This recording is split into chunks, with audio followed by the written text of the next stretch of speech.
Halo teman-teman, ini adalah vlog kedua saya. Sebelumnya saya sudah memperkenalkan diri saya, nama saya Valentino Dea. Teman-teman pasti sudah menonton di vlog pertama saya. Ini adalah vlog kedua saya dengan judul mengenal informasi, malinformasi, dan kredibilitas informasi. Saya diberikan tugas oleh dosen saya. Kalian sudah tahu dosen saya, yaitu Ibu Rini, di mata kuliah komunikasi digital dan media baru. Baik, kita langsung menuju ke penjelasan. Yang pertama adalah misinformasi. Secara sederhana, misinformasi berarti salah satu informasi. Informasinya sendiri salah, tetapi orang yang menyebarkan informasi tersebut mempercayai bahwa informasi tersebut benar. Di sini ada beberapa jenis misinformasi. Kita bisa lihat di sini atau saya jelaskan saja. Yang pertama adalah satire atau parodi. Satire atau parodi sebetulnya merupakan sindiran, bukan yang sebenarnya. Konteksnya bisa untuk lucu-lucuan, namun tidak semua orang memahami bahwa sebuah tulisan itu satire atau parodi. Tak heran kalau terjadi misinformasi. Yang kedua adalah koneksi yang salah. Koneksi yang salah terjadi karena hubungan antara elemen dan berita, seperti judul, badan berita, foto maupun caption tidak nyambung. Model seperti ini biasa ditemukan dalam berita dengan judul sensasional atau bombastis, hanya untuk mendapatkan clickbait padahal isinya berbeda. Yang ketiga adalah konten yang menyesatkan. Dengan konten yang menyesatkan, penggunaan digiring untuk memilih persepsi tentang sebuah isu atau peristiwa, bisa disebut framing. Konten bisa berupa kompilasi foto yang dibubuhi potongan ayat atau pendapat ahli. Konten seperti ini bisa digunakan dalam iklan-iklan politik, propaganda, bahkan teori konspirasi. Saya satunya orang yang menyukai teori konspirasi. Konten palsu yang keempat.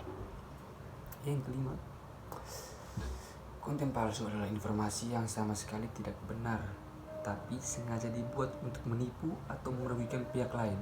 Salah satu bentuk konten palsu atau konten yang dibuat adalah Paula Verhoeven yang bahwa dirinya mendapatkan kekerasan dalam rumah tangga atas Baim Wong, padahal semua itu hanya konten palsu agar dilihat oleh banyak viewers dan mendapatkan, ya kita tahu saja zaman sekarang banyak yang mencari nama padahal mereka sudah menjadi artis, tidak perlu mencari nama lagi.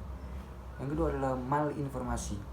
Sementara itu dalam malinformasi, informasinya sebetulnya benar, sayangnya informasi itu digunakan untuk mengancam keberadaan seseorang atau sekelompok orang. Dengan identitas tertentu, malinformasi bisa dikategorikan ke dalam hasutan kebencian. Targetnya bisa pemeluk agama yang minoritas atau mereka yang memiliki orientasi seksual yang berbeda, seperti homoseksual dan lain-lain. Penyebaran konten yang berisi ujaran kebencian dan diskriminasi serta penyebaran informasi hasil pelanggaran privasi dan data pribadi adalah ragam bentuk dari malinformasi. Konten malinformasi biasanya dibuat oleh si pembuat konten berdasarkan pengalaman atau keseluruhan faktor objektif. Baik teman-teman, di sini saya akan memberikan contoh menurut saya dari malinformasi. Di sini malinformasi itu bersifat faktual, tetapi dapat merugikan orang lain jika menyebarkan konten salah menggunakan informasi yang bersifat fakta ini. Contohnya, Vigo menyebarkan sebuah berita terciduk selingkuh, tetapi dia memiliki rasa benci terhadap yang melakukan perselingkuhan tersebut, sehingga Vigo menyebarkan berita tersebut semakin luas dan pelakunya merasa malu karena banyak orang yang mengetahui keburukannya. Ditambah lagi dengan Vigo menambah bumbu-bumbu di captionnya pada saat dia menyebarkan status tentang perselingkuhan tersebut. Dan yang ketiga adalah kredibilitas informasi. Sebelumnya, kredibilitas informasi itu sendiri berarti perihal dapat dipercaya, membangun kredibilitas atau kepercayaan orang terhadap wanita tertentu tidak mudah.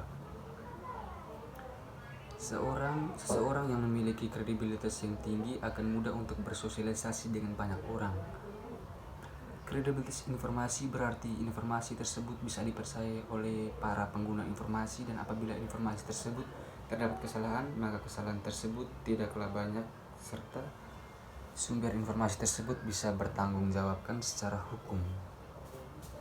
Contohnya, kredibilitas terkait dengan sebuah profesi yang diemban. Dalam hal ini, kredibilitas akan dirujukan kepada nama baik, reputasi, dan juga sepak terjang seseorang di dalam profesi yang digelutinya, yang mana hal tersebut akan digunakan sebagai tolak ukur atas kemampuan orang tersebut dalam menjalankan profesi yang digelutinya. Misalnya, seorang dokter bedah memiliki kredibilitas yang baik dan selalu menjadi seorang dokter yang banyak dicari dan ingin digunakan jasanya oleh banyak orang. Namun hal ini, dokter tersebut tentu saja mendapatkan sebuah kredibilitas yang baik dengan cara melakukan tugasnya secara profesional dan penuh dengan dedikasi, sehingga yang diinformasikan oleh sang dokter sangat dipercayai karena dapat bertanggung jawab informasinya. Baik, demikian dari vlog saya yang kedua tentang mengenal misinformasi, malinformasi, dan kredibilitas informasi.